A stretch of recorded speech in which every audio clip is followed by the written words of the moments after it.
भोलापन, मासूमियत छोड़ें और स्मार्ट बनें, तभी बनेगी बात। जो ख़वातीन भोली भाली और दिल की साफ़ होती हैं, सादा तर्ज़ ज़िंदगी इख्तियार करती हैं, अपना घर संभालने वाली होती हैं और सिर्फ़ अपने काम से मतलब रखती हैं, ऐसी ख़वातीन का लोग फ़ायदा उठा लेते हैं। और वो लोग जो तेज़ दिमाग वाले और होशियार लोग होते हैं। लेकिन ऐसा हो सकता है कि आप इस तरह लोगों से बेवकूफ़ ना बने। कुछ ऐसे असूल, कुछ ऐसी बातें हैं जो आपको इन लोगों से बचा सकती हैं। वो कौन से असूल हैं और वो कौन सी ऐसी चीज़ें हैं जिससे आप स्मार्ट और होशियार बन सकती हैं। So let's start our today vlog. अस्सलाम वालेकुम एवरीवन, कैसे हैं आप सब?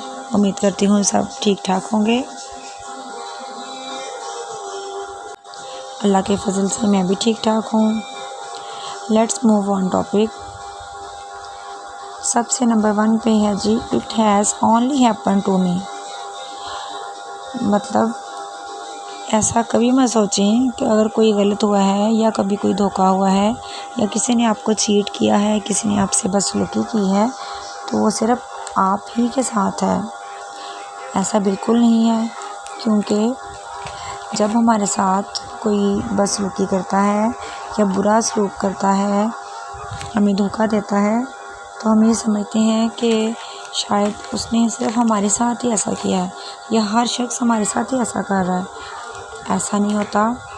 हम अपने आप को ज़रूरत से ज़्यादा उनके लिए अवेलेबल कर देते हैं और उनके हाथों बेवकूफ़ बन जाते हैं। जब उन्होंने बुलाया तब अवेलेबल हैं, जब उन्होंने कॉल की तब हमने कॉल उठा ली, जब उनको कोई काम हुआ अपने काम छोड़ दिए और उनके काम कर दिए। जी, हर वक्त आई एम हेयर। इसी वजह से लोग आपको बुद्धू बनाते हैं और बेवकूफ़ बना के अपने काम निकलवा के, और जब आपका टाइम आता है तो वो उनके पास जस्ट नो का लफ्ज़ होता है।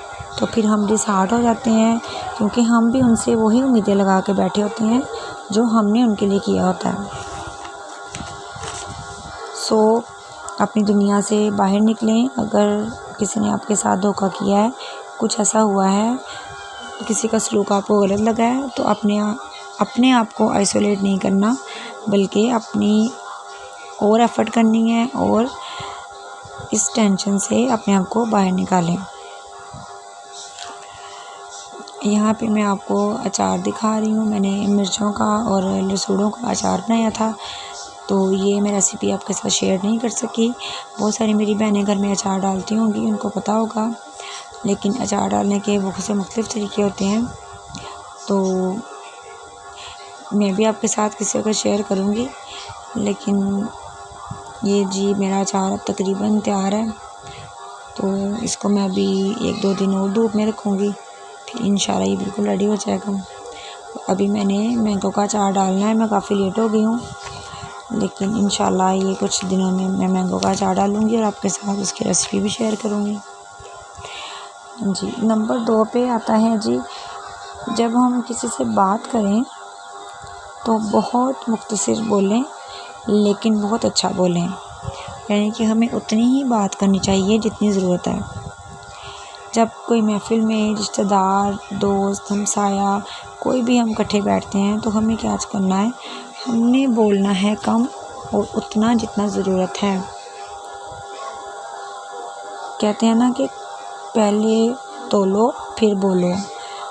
इसका यही मतलब है और इसका यही हमें बेनिफिट है कि जब हम बात ही मुख्तसर करेंगे, हम बात ही बहुत कम करेंगे, तो हमारे मुंह से कोई ऐसी बात निकलेगी नहीं जो किसी को गलत लगे। या कई दफ़ा हम बहुत ज़्यादा बोलते हुए कुछ ऐसी बात कर जाते हैं, कुछ ऐसी राज़दारी की बातें हमारे मुंह से निकल जाती हैं जो कि हमें नहीं बताना थी, लेकिन वो हमारे मुंह से स्लिप हो जाती हैं क्योंकि हम बहुत ज़्यादा बोल रहे थे। सो कम बोलें मगर अच्छा बोलें। और जी इसके अलावा तीसरा जो पॉइंट है मैं ये समझती हूँ कि सबसे पहले आप अपनी बाउंड्री सेट करें। देखिए, बाउंड्रीज़ का मतलब ये नहीं है कि आप किसी के साथ बहुत ज़्यादा आप उनके साथ अटैच हैं तो आप पीछे हो जाएं, या बहुत ज़्यादा आपके साथ कोई अटैच है तो आप उनको टाइम ना दें। नहीं, अगर आपके साथ कोई बहुत ज़्यादा अटैच है तो आप उसको टाइम भी दें, उसके साथ बातचीत भी करें, वक्त भी गुजारें, लेकिन अपनी बाउंड्रीज़ में मीन्स कि आप अदब एहतराम रिश्ते के लिहाज से कभी भी नरम दिल होने का मतलब ये नहीं है कि लोग आपका फ़ायदा उठा जाएं। नरम दिल होना और बात है, नरम दिल बने लेकिन कमज़ोर दिल नहीं बनना आपने, क्योंकि आपकी जो नरमी और ख़ुददारी है वो आपकी कमज़ोरी नहीं है। आपने नरम दिल बनना है, लेकिन अपनी इज़्ज़त नफ्स पहले है। किसी को ये हक़ नहीं देना आपने कि आप नरम दिल हैं, आप हर एक से अच्छा बोल रहे हैं तो वो आपकी इंसल्ट करे या इंसल्टिंग नेचर में आपसे बात करे। क्यों? वाई? हमारी अपनी एक इज़्ज़त नफ्स है। घर के कामों के साथ साथ मैं आपके साथ इस टॉपिक पे बात कर रही हूँ, वो है जी अपनी बाउंड्री सेट करनी है ख़वातीन के लिए, ख़ास तौर पे जो घर में रहती हैं, जो बाहर नहीं निकलती, जिनको इतना अंदाज़ा नहीं है कि बाहर क्या हो रहा है, और जब वो बाहर निकलती हैं तो अपने लेवल से बात करती हैं अपने तरीके से, बट बाहर का माहौल बहुत मुख्तलिफ होता है हमारे इर्द गिर्द के माहौल से। अपनी बाउंड्री सेट करने का भी मतलब यही है कि अपने रिश्ते के और अपने ताल्लुक़ के मुताबिक आप किसी को इतनी जुर्रत और किसी को इतनी दें जुर्रत कि अगला बंदा आपकी इज़्ज़त के में रह के आपसे बात करे।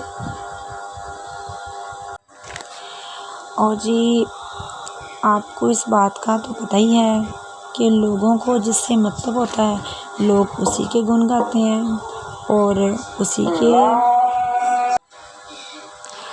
जी, तो लोगों को जिससे मतलब है उसी के हैं, तो फिर ऐसे लोगों से क्या मिलना, क्या उनके साथ नेकियां करें और क्यों करें।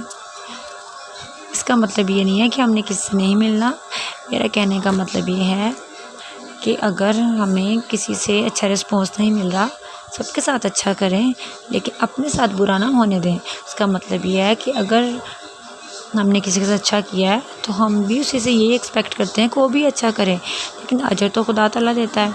तो लोग जो हैं वो इस बात को नहीं समझते, अपना मतलब निकालते हैं और साइड पे हो जाते हैं। ठीक है, आपने उतना ही अच्छा करना है जितना आप बर्दाश्त कर लें कि अगला बंदा आपके साथ कभी कोई ज़्यादती करता है तो आप डिसहार्ट नहीं होंगे, क्योंकि आपने तो कमज़ोर नहीं होना, आपने तो टेंशन नहीं लेनी, आपने तो डिस्टर्ब नहीं होना, आपने तो अपने काम करने हैं।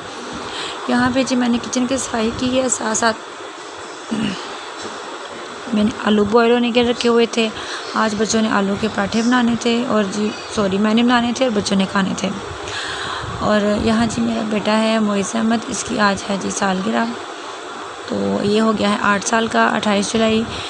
तो इसकी कपड़े प्रेस हो रहे हैं, अभी ये नहा के इसको कपड़े मैं पहना रही हूँ।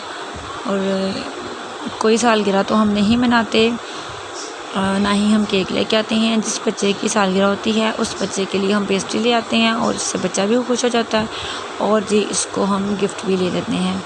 अब देखते हैं कि इसके लिए क्या गिफ्ट आता है, वो इंशाल्लाह मैं वो भी आपके साथ शेयर करूँगी, मैं जो भी इसके लिए लेके आऊँगी। तो ये इसका ड्रेस मैंने खुद सिलाई किया था, स्टिचिंग भी मैं करती हूँ। ये मैंने इसका कॉटन का कपड़ा लेके तो उसके अंदर जॉइंट लेस लगाई है। अभी यहाँ पे बर्थडे के लिए तैयार हो रहा है, बर्थडे हुआ है ये आज हमारा। शाम के लिए जी मैंने बनाए थे आलू के पराठे, दही के साथ बच्चों ने खाए और साथ हमने चाय ले ली थी। बदल दिए हैं मैंने अपनी ज़िंदगी के असूल, जो याद करेगा वो याद रहेगा। जी, इसका मतलब यही है कि अगर कोई आपको याद करता है, कोई आपसे 10 कदम मिलता है तो आप उसके आगे ज़रूर मिलें, उसके आगे 10 कदम और चलें। लेकिन अगर कोई 1 कदम पीछे करे तो आपने 10 कदम पीछे हो जाना है, क्योंकि वहाँ पर जाएं जहाँ आपका इंतज़ार हो रहा है वहाँ मत जाएं जहाँ लोग आपको बर्दाश्त कर रहे हैं। और अपने प्लान्स, अपनी फ्यूचर प्लान्स, अपनी किसी किस्म की बच्चों की कोई कामयाबियाँ, कोई एग्ज़ाम्स की तैयारी है, कोई रिज़ल्ट का वेट है, किसी किस्म की कोई आपकी कंस्ट्रक्शन है घर की, कोई आपकी सैलरी है, किसी किस्म की कोई चीज़ है, हर एक से शेयर मत करें। किसी को कोई फ़र्क नहीं पड़ता, किसी को कोई मतलब नहीं होता, लोग सिर्फ़। और इसी पे एक टॉपिक है नज़र बद का, तो यकीन नज़र लगती है और वो नज़र बरहक है। इस टॉपिक पे भी मैं एक व्लॉग बनाऊँगी इंशाल्लाह। और यहाँ मैं आपको दिखा रही हूँ कि मैंने बास्केट में एक शॉपर लगा दिया था ताकि जो आलू के छिलके हैं वो उसके साथ चिपके नहीं। और देखिए कितनी सफाई से वो टोकरी नीट रही है। और मैंने आलू के वो शॉपर उठाया और उसको रैप किया और बास्केट में फेंक दिया। यहाँ पे मोइज़ अहमद अपनी पेस्ट्री इंजॉय कर रहा है। और ये अभी साथ साथ हमारे व्लॉग का एंड होने वाला है। इंशाल्लाह मैं नए व्लॉग के साथ आपके साथ मिलूँगी, नए पैगाम के साथ, बहुत अच्छी बातों के साथ। और प्लीज़ अगर आपको मेरे पूरे व्लॉग में से कुछ एक भी बात अच्छी लगी है तो मुझे लाइक, सब्सक्राइब और मेरे व्लॉग को शेयर करें। आपकी सपोर्ट का बहुत शुक्रिया। अल्लाह हाफ़िज़।